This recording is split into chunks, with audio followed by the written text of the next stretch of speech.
부동산 세법 1교시 조세 분류로 들어갑니다. 우리 시험은 부동산 관련 세법이라 그랬죠. 부동산을 취득하고 보유하고 처분하는 단계에 부담하는 세금. 그림 기억나시죠? 자, 그거 한 번 더 정리하고 갑시다. 부동산을, 아파트를 취득했다. 그 순간 어떤 세금을 부담한다고요?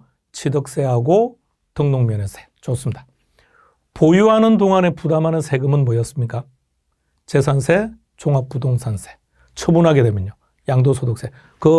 우리는 순서대로 좀 설정해 놓읍시다. 그 순서를 잘 기억하고 들어갑니다. 지적법 시간에 지목 그러죠. 예, 세법에서는 세목이라 그래요. 자, 방금 우리가 열거했던 5가지를 차례대로 쭉 취득세부터 열거해 볼까요? 시작. 좋습니다. 꼭 기억하세요. 그러면 이 세금이라고 하는 것은 세금을 부과하는 사람이 있겠죠. 세금을 부과하는 주체가 누굴까? 이것을 과세 주체라고 표현합니다. 대한민국에서 세금을 부과할 수 있는 사람은 두 사람밖에 없죠. 누굽니까? 국가 아니면 지자체. 두 사람밖에 없겠죠. 그래서 국가가 부과하는 세금을 우리는 국세라 그러고 지자체가 부과하는 세금을 지방세라고 하는데 우리가 지금 기억하는 이 세목 5가지 중에 위에 3개. 취득세, 등록면허세, 재산세는 지방세입니다. 나머지 2가지는 국세죠. 자, 그렇다면요. 국세라면 과세 주체가 정확하게 누구라는 뜻일까요? 세무서라는 얘기입니다. 그래서 이거는 시험에는 별로 의미가 없죠. 왜? 이거 틀릴 사람이 아무도 없으니까. 그럼 이제 시험 문제는 뭐가 되느냐? 지방세입니다. 지방세의 과세 주체. 그런데 이 지방세 과세 주체는 조세 분류 쪽에서 출제되는 것이 아니라 개별 강론했어요. 취득세에서 재산세에서 과세 주체들을 자주 물어본다는 얘기입니다. 자, 정확하게 기억합니다. 자, 그 전에 2020년도에 대한민국이 확보한 세수들 중에 지방세만 한번 통계청에서 확보를 했습니다. 통계청 데이터에서 뽑았던 데이터인데요. 자료를 한번 쭉 볼까요? 여기서 우리는 3가지만 딱 확인하시기 바랍니다. 취득세, 등록면허세, 재산세. 금액을 확인해 보시죠. 우리가 어렸을 때 말입니다.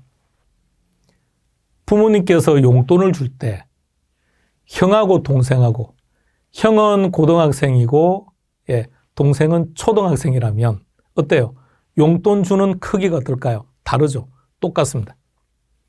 자, 세금이라는 것은 국가가 또는 지자체가 살아가기 위한 수단으로 사용하는 거죠. 그렇다면 지자체 중에서도 규모가 큰 특별시, 광역시도 있을 것이고요. 상대적으로 규모가 작은 군도 있고 구도 있겠죠. 그렇다면 세금의 규모에 따라서 과세 주체가 달라져야 된다는 얘기입니다. 그러면 자, 지방세 대표적인 3가지 중에서 어떤 것이 가장 세수 확보가 많다고요? 취득세. 그렇다면 취득세는 과세 주체가 서울특별시인 게 좋을까요? 아니면 강남구인 게 좋을까요? 당연히 서울특별시겠죠. 따라서 취득세는 특광도세라고 말합니다. 특별시, 광역시, 도세가 되는 거죠. 간단하죠. 왜 그렇게 되는지. 자, 재산세를 찾으세요. 자, 통계청 지표에서 취득세와 재산세 금액을 비교해 보세요. 50%도 채 안 되죠. 한 46%, 47% 정도요. 자, 그러면 재산세는 취득세 과세 주체보다는 상대적으로 규모가 작은 시군 구세가 됩니다. 시군 구세, 밀양시, 군청, 그죠? 자, 이렇게 구청 이렇게. 자, 연결해서 기억합니다. 왜 이렇게 만들어졌는지. 그 다음 등록면허세도 금액을 확인해 봅니다. 제일 적죠. 3가지를 비교했을 때 우리가 부동산을 취득하면 등기나 등록을 해야 되는데 어디 가서 등기 등록합니까? 내가 안 해봐서 모른다 이렇게 하지 말고요. 어디 갑니까? 등기소를 가야죠. 그런데 우리 집 주변에 등기소가 많던가요? 그렇지 않죠. 경상북도, 전라남도. 이거 등기소가 얼마나 많겠습니까? 그죠? 당연히 적다는 얘기를 지금 하고 있는 겁니다. 자, 그러니까 이럴 때는 어떻게 하느냐? 도세가 되는 거죠. 그래서 도구세라고 표현합니다. 자, 근데 여기서 이렇게 생각하세요. 등록면허세는 취득세와 재산세 제일 마지막에 뭐라고 되어 있습니까? 취득세 제일 마지막에는 도세죠. 재산세 제일 마지막은 구세죠. 그게 두 개 묶어서 도구세입니다. 이것을 개별 강론에서 시험으로 물어보는 거죠. 자, 하나 해결했습니다. 그런데 하나만 더요. 서울시는 좀 예외적 현상이 있어서 재산세에 있어서 서울은 예외입니다. 이 개념을 한번 봅시다. 서울은 자치구가 몇 개입니까? 그렇죠. 25개 자치구를 가지고 있습니다. 그러면 앞서 말했듯이 재산세는 시군 구세죠. 그러면 서울을 기준으로 하면 각 구에서 25개 구에서 재산세의 과세 주체가 되는 겁니다. 그런데 이렇게 확보된 재산세의 일부는 자치구에서 사용하고요. 또 일부 금액은 서울특별시로 보냅니다. 그럼 서울특별시는 이렇게 받은 세원을 가지고 나누기 25를 해서 다시 각각의 자치구에 돌려보내주는 거죠. 왜 그런지 아시겠습니까? 강남에서는 아무래도 재산세가 많이 들어오겠죠. 그럼 상대적으로 적은 지역도 있겠죠. 그러니까 많이 확보된 지역의 세수를 적은 쪽에 나눠줘서 그쪽 지역에도 좀 더 원활하게 경제활동을 할 수 있도록 하려고 하는 거죠. 자, 그렇게 놓고 보면 지금 이 얘기를 왜 하느냐면 재산세는 시군구세라 그랬죠. 그러나 서울은 예외적으로 특구세라는 것도 이것도 가볍게 한번 기억해 두시기 바랍니다. 자, 계속합니다. 표시 방법에 따라서 과세 표준. 자, 과세 표준에다가 세율을 곱하게 되면 산출세액이 나옵니다. 근데 여기서 과세 표준은요, 100만 원, 1000만 원, 1억 이렇게 가액으로 표시되는 경우도 있고요. 아니면 건당 얼마, 말소 등기 그러죠. 지목 변경 등기 이런 거는 건당 얼마 이렇게 하는 것도 있습니다. 그래서 과세 표준은 이렇게 두 가지로 구분하는 거죠. 가액으로 표시되는 것을 종가세라고 그러고요. 수량으로 표시되는 것을 종량세라고 그럽니다. 그러면 전체를 한번 쭉 볼까요? 기본적으로 세금이라고 하는 건 전부 다 금액이죠. 금액. 그죠? 그러니까 전부 다 종가세다라고 보시면 돼요. 그런데 등록 면허세만 종가세도 있고 종량세도 있습니다. 앞서 언급했듯이 지목 변경 등기 건당 6,000원. 자, 그 6,000원을 기억해 두셔야 됩니다. 등록 면허세에서 시험에 자주 언급되는 게 건당 6,000원. 자, 그 다음 세율을 한번 들어가 볼까요? 세율. 이것은 과세 표준 종가 종량과 연결해서 한번 보시기 바랍니다. 종가라는 것은 금액이라고 그랬죠. 100만 원, 1000만 원, 1억. 그럼 여기다가 세율을 적용할 때는 프로테지 5%, 10%, 20% 이런 것을 우리가 정률세 이렇게 표현해. 정률세. 그런데 방금 예를 들었던 지목 변경 등기는 한 건당 6,000원 받는다 그랬죠. 자, 이런 것은 정액세라고 그럽니다. 자, 표시를 보세요. 따라서 종가세를 적용하는 것들은 공이 다 정률세입니다. 종량세를 적용하는 것들은 정액세가 됩니다. 따라서 등록면허세에는 정률세도 있고 정액세도 있고 한 가지만 딱 기억하시라고요.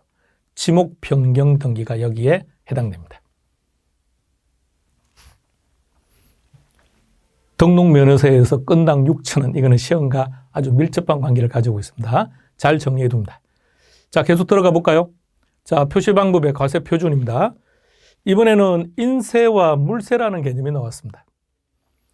인세는 사람을 중심으로 세금을 부과하는 것이고요. 물세는 물건을 기준으로 해서 세금을 부과하는 겁니다. 자, 그럼 이런 전제를 한번 해보겠습니다. 강양구가 서울에 아파트 한 채를 가지고 있고 부산에도 아파트 한 채를 가지고 있고 광주에도 부동산 한 채를 가지고 있답니다. 그럼 이것이 물세라는 것은 어떤 의미냐면 서울에 있는 아파트에 대해서 세금을 부과하는 거예요. 서울에 대한 아파트에 대해서 세금을 부과할 때 부산이나 광주에 있는 아파트 가격은 전혀 영향을 안 미치는 거죠.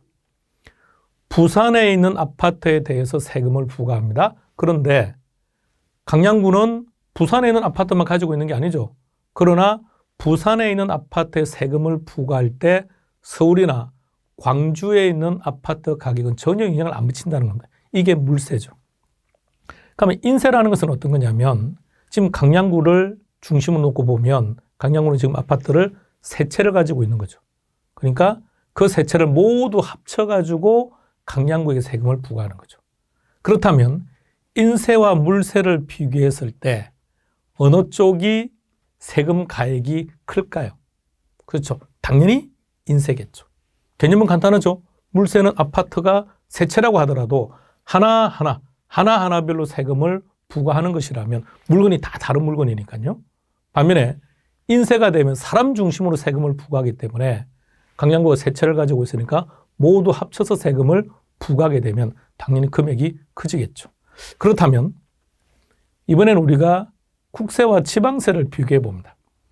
국세와 지방세를 비교했을 때 어느 쪽이 세금 금액이 클까요? 당연히 국세가 크겠죠. 아니, 국세가 크니까 국가가 자기가 가져가겠다고 한 거 아니겠습니까? 따라서 지방세들은 물세고 국세는 인세입니다. 간단하죠? 자, 그런데 재산세는 둘 다 있습니다. 인세와 물세를 다 가지고 있는데 토지와 관련된 세금들을 잘 생각해 보세요. 토지와 관련된 세금들은 주택에 비해서 전반적인 게 100% 무조건 금액이 높아요. 세율이 높아요. 왜 그럴까요? 다시 한 번 더요. 우리가 아파트를 샀습니다. 아파트를 샀다는 얘기는 건물만 산 건 아니죠. 토지도 샀다는 얘기죠. 그럼 아파트를 사면 건물에 대해서 토지에 대해서 앞으로 세금을 부담하게 되는데 건물보다는 토지와 관련되어서 세금이 보다 더 강하게 만들어져 있다는 얘기입니다. 이유는 투기 억제죠. 왜냐하면 건물은 인간이 만든 거죠. 얼마든지 만들어낼 수 있죠. 그리고 토지는 어때요? 인간이 만든 게 아니죠. 자연에 의해서 공짜로 주어진 거니까 또는 토지의 절대량을 증가시킬 수가 없으니까 토지는 특정인이 과하게 가지고 있는 것을 억제시키기 위해서 토지와 관련되었을 때는 인세를 부과하는 거죠. 그죠? 반면에 건물은 물세로 가는 겁니다. 따라서 지방세는 인세와 물세가 다 있는데 어떤 게 인세라고 했습니까? 토지분.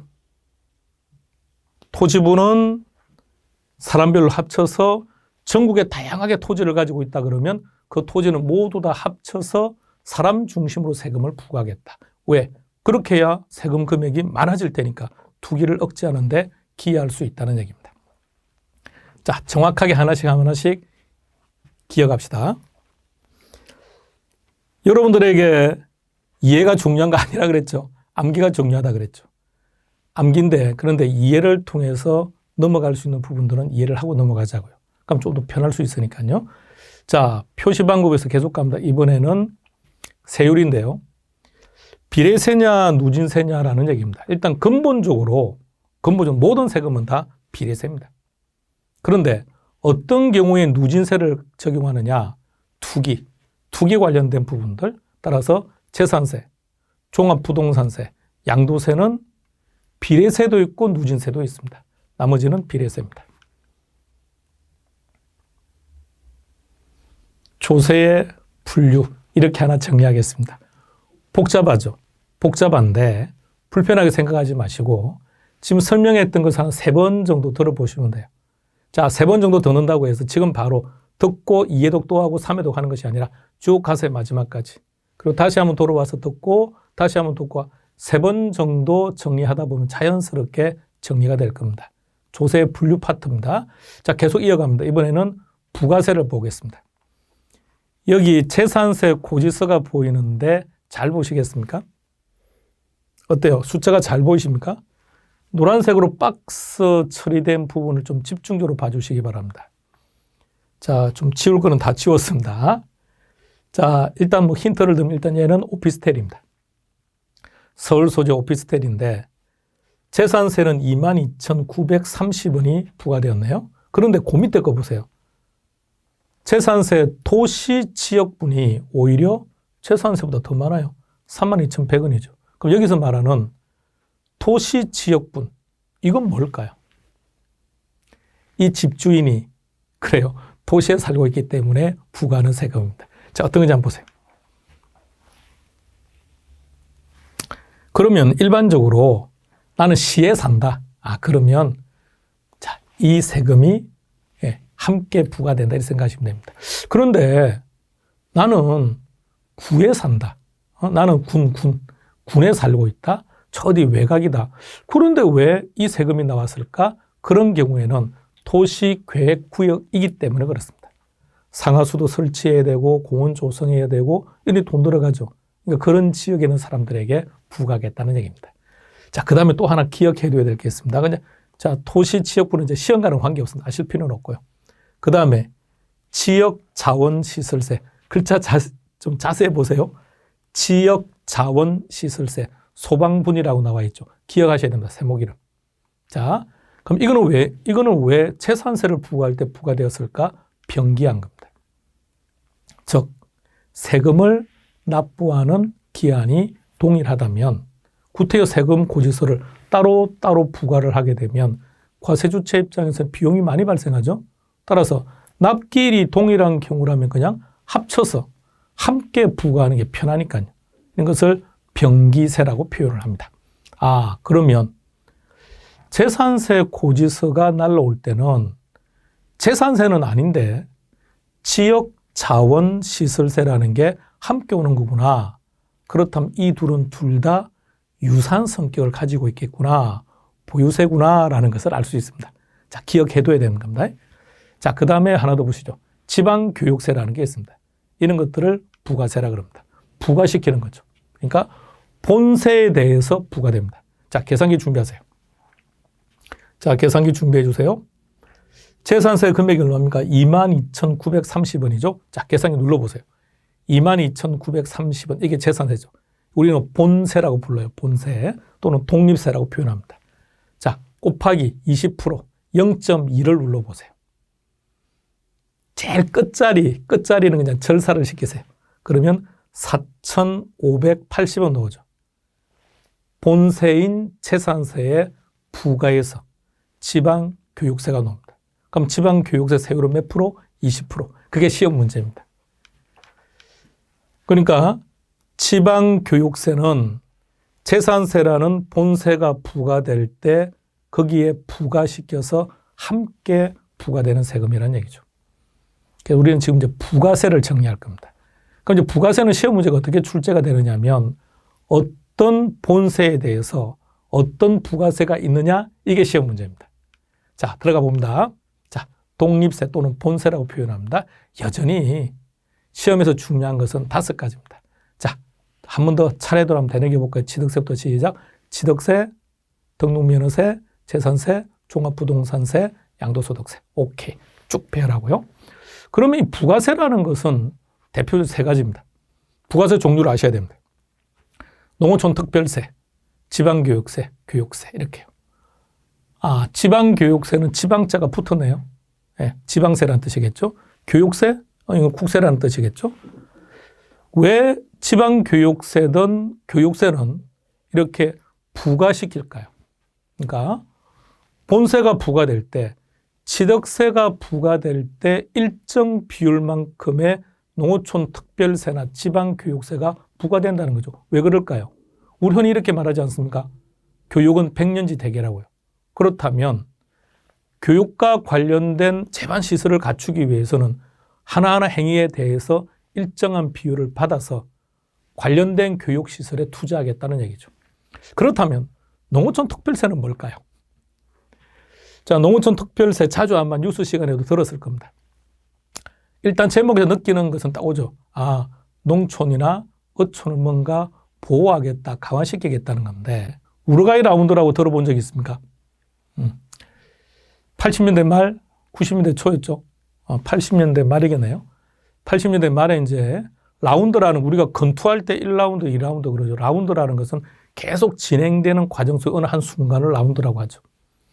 우루과이라는 나라에서 무역에 대해서, 자유무역에 대해서 논의했죠. 그 나라 이름을 따서 그냥 우루과이 라운드인데, 자, 농산물을 개방을 해버리게 되면 대한민국의 농업 형태와 미국의 농업 형태는 다르지 않습니까?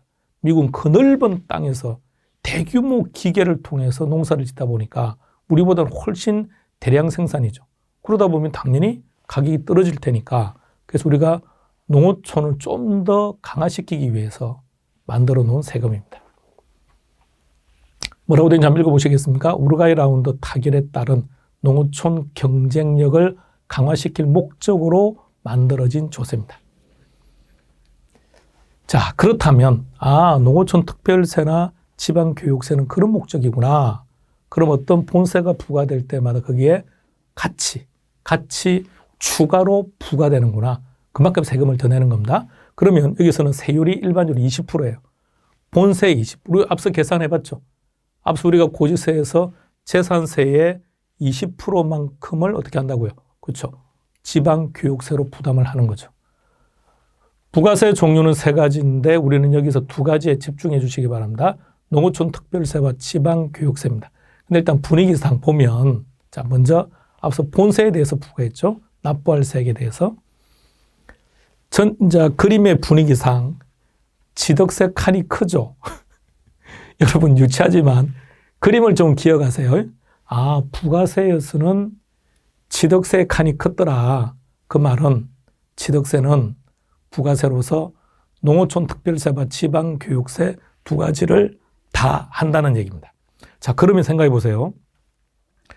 여기 지금 나오는 부가세들은 대부분 다 세율이 20%입니다. 대부분 하지만 그냥 다 20%에 20%. 자, 그런데 취득세는 둘 다 부과를 하니까 농어촌 특별세는 딱 반만, 10%만. 자, 10%, 20%. 자, 그 다음 들어갑니다. 등록면허세와 재산세는 지방세죠. 종합부동산세하고 양도소득세는 어떻게 됩니까? 국세죠. 이 둘을 같이 연결시켜서 한번 비교해 보겠습니다. 그러면 물론 100년지 대계이기 때문에 교육 진짜 중요한 거 맞습니다. 맞는데 농어촌이 지금 심각한 수준 아닌가요? 그렇죠. 농어촌이 심각한 수준이니까 그대로 방치하면 안 되죠. 이거 그대로 방치했다가 언젠가 먼 훗날 정말 쌀 가지고 전쟁이 일어나지 않겠습니까? 그죠? 밀 가지고 전쟁이 일어나지 않을까요? 그렇다면 우리도 이러한 농업이나 업을 보호해야 되겠죠. 그러면 농어촌 특별세를 많이 징수를 하려면 또는 많이 부과를 하려면 지방세에 부과하는 게 좋을까요? 국세에 부과하는 게 좋을까요? 국세에. 그러니까 아래 둘이 국세죠. 그런데 양도소득세는 아니고 종합부동산세에 농특세가 부과됩니다. 반면에 지방세 두 가지에는 지방교육세가 부과됩니다. 20%입니다. 자, 그럼 여기서 이제 한 가지 눈에 딱 들어오는 게 있네요. 양도소득세는 농특세 대상이 아니라는 것. 자, 그런데 잘 봐야 됩니다. 하나 더 있으니까. 일단 여기까지만 머릿속에 잘 그려보세요. 납부할 세액입니다. 그러니까 앞서 고지서를 잘 기억하시라고요.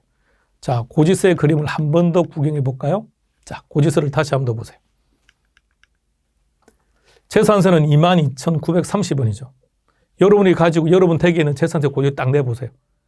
그 본세에다가 즉 납부할 세액에다가 20%를 곱한 게 지방교육세라고요. 자, 그 다음 단계로 한번 들어가 보겠습니다. 감면세액에 부과한다? 자, 이게 무슨 말인지 생각해 보세요. 감면은 세제 혜택을 준 거죠. 비과세가 되거나 감면이 되거나 그러니까 감면을 시켜준 겁니다. 자, 이러한 경우에는 20% 감면을 시켜주겠습니다. 그 세금이 100만 원이었는데 20%, 20만 원만큼 적게 내는 거죠. 20만 원만큼 적게 내는 그 금액에 대해서 부과시킵니다. 유치하죠, 그죠? 감면해 주려면 확실히 감면을 해주지 말이야. 거기다 또다시 부과합니다. 이렇게 생각해 보세요. 감면을 받은 입장에서 생각해 보세요. 감면을 받은 납세자 입장에서 본다면 그것만큼 혜택을 본 거죠. 그럼 당신은 혜택을 봤으니까 거기에 일정한 비율만큼 또다시 농특세를 부담하세요라는 겁니다. 그런데 이렇게 한번 생각해 봅시다. 이렇게 지금 보시는 독립세 종류 5가지에는 일회성, 즉 취득세는 취득하는 그 순간 한 번 세금을 부과하는 거지 매해 부과하는 건 아니죠. 이렇게 일회성으로 세금을 부과하는 것도 있지만 재산세 같은 경우를 보세요. 재산세 같은 경우는 어떻습니까? 그렇죠. 일정한 기간이 되면 계속 세금을 부과하는 거죠. 따라서 감면세액에 대해서 부과되는 경우에는 일회성의 감면됩니다. 그럼 여기서 일회성만 찾아보세요. 일회성. 일회성을 찾아보면 취득세, 등록면허세, 그리고 양도소득세가 일획세죠. 자, 여기에만 농어촌 특별세가, 농특세가 20%씩 부과됩니다. 자, 그렇게 놓고 보면 양도소득세가 농특세 부과 대상이 아닌 게 아니란 얘기죠. 그럼 시험 문제를 좀 더 자세히 보셔야 돼요. 납부할 세액에 부과되는 세금이 아닌 것 찾아라. 그럼 답은 양도소득세죠. 그러나 다음 중 부가세가 부과되는 세목이 아닌 걸 찾아라고 했을 때는 양도소득세가 답이 될 수는 없다는 얘기입니다. 자, 이 표 머릿속에 한번 잘 정리해 두시기 바랍니다. 지금까지 정리한 조세 분류는 조세 총론 파트에서 출제되는 내용이 아니라 개별 강론에서요. 재산세, 양도소득세 시험 문제가 나올 때 지문 하나로 언급되는 조세 분류들이고요. 조세 총론 쪽에서 출제되는 문제는 지금 보시는 이 내용입니다. 부동산 활동에 따른 분류. 조세 분류가 최근 10년간 3번 출제가 되었는데 그중에서 2번이 부동산 활동입니다. 그렇다면 부동산 활동에 따른 분류는 반드시 기억하셔야 됩니다. 자, 부동산 활동이라는 것이 어떤 거였죠? 자, 그림을 떠올려 보세요. 취득, 좋습니다. 보유, 양도죠. 자, 이 단계에서 이제 부담하는 세금인데 우리가 기억하고 있는 세금을 떠올려 보세요. 순서대로 취득세, 등록면허세, 재산세, 종합부동산세, 양도소득세죠. 자, 근데 거기서 하나만 더요. 우리가 앞서 재산세 고지서를 봤었죠? 재산세 고지서를 봤더니 어떤 세목이 하나 보이던가요?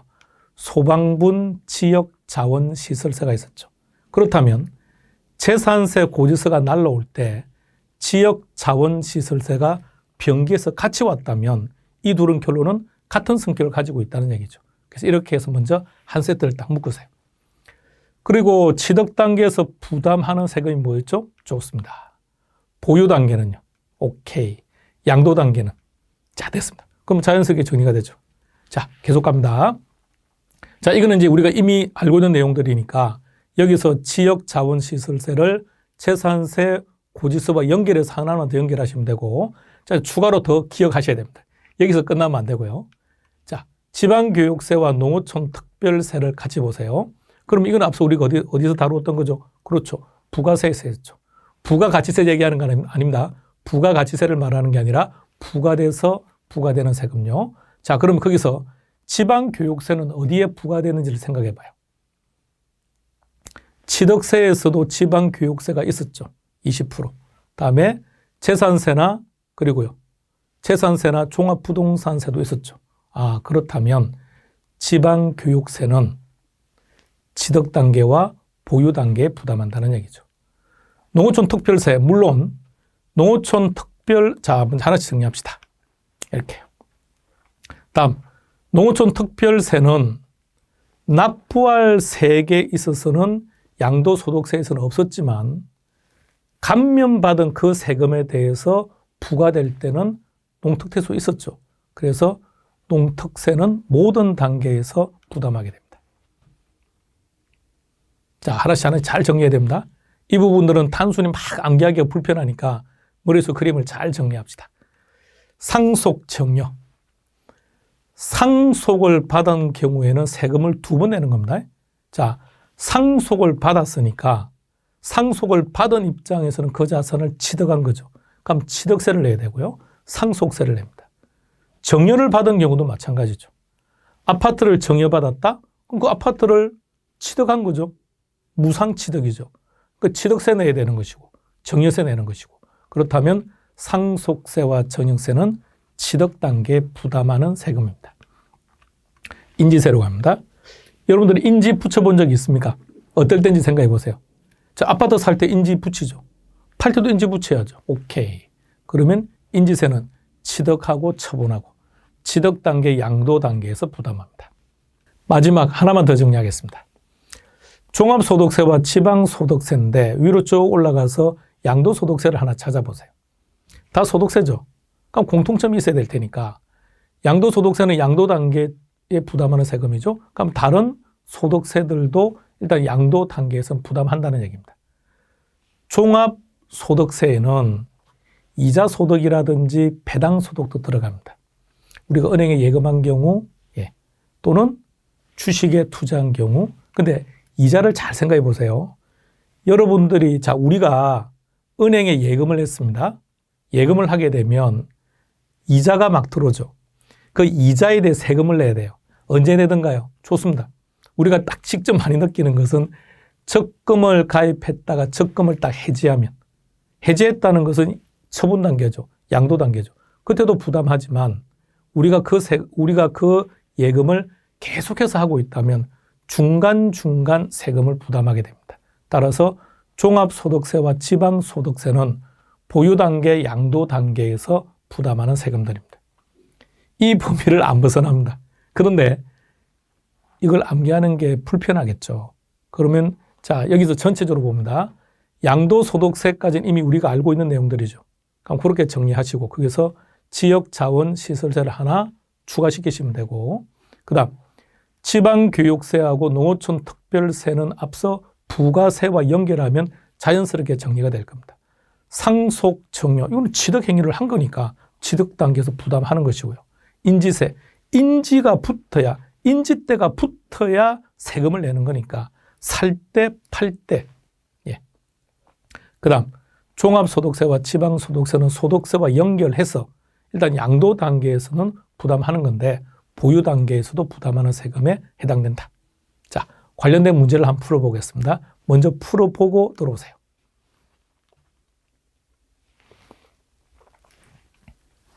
자, 이런 형태라는 얘기입니다. 농어촌 특별세 경우에는 어느 단계에서 부담하는 거죠? 그죠? 결론, 취득, 보유, 양도 다 부담하죠. 지방교육세는 어떻게 되던가요? 그러니까 일단 농어촌 특별세는 답이 되는 겁니다. 다음 지방교육세는 취득과 보유 단계에서 부담했던 세금이죠. 정확합니다. 그 다음에 지방소득세는 보유와 양도시죠. 정확합니다. 마지막 소방분 지역자원시설세, 고지서 떠올리세요. 보유죠. 따라서 정확합니다. 그러면 답은 5번 되겠네요. 자, 하나 더 풀어봅니다. 자, 25회 기출문제입니다. 취득 단계에서 부담할 수 있는 세금을 골라라 그랬습니다.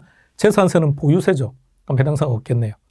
농특세는 모두 다 해당되죠. 취득, 보유, 양도 정확합니다. 그 다음 종합부동산세는 취득 단계는 아니죠. 어디 속하던가요? 보유하고 양도 단계. 다음 지방교육세 당연히 정확합니다. 인지세는 어떻게 하던가요? 인지세는 취득 단계하고 그 다음에요 처분 단계, 양도 단계. 따라 답은 4번 됩니다. 10년 동안 출제되었던 세 문제 중에 지금 보셨던 여기가 두 문제가 나왔다는 얘기입니다. 그러니까 어디에 보다 더 집중할 건지. 그래서 여러분들과 항상 진행하는 과정 속에 선택과 집중을 강조할 겁니다. 그렇다면 조세 분류에서는 지금 했던 범위 이외에는 절대 아실 필요 없고요. 했던 범위 내에서도 조세 총론 쪽에서 출제될 수 있는 것은 부동산 활동에 따른 조세 분류만 기억하시면 되고 나머지 내용들은 개별 강론에 관련된 그래서 지방세 중에서 어느 지자체가 과세 주체인지 어떤 본세에 세금이 부과되는지 또 세율은 몇 프로인지 자, 그것들을 정리해 두시기 바랍니다. 1교시는 여기까지 진행하겠습니다.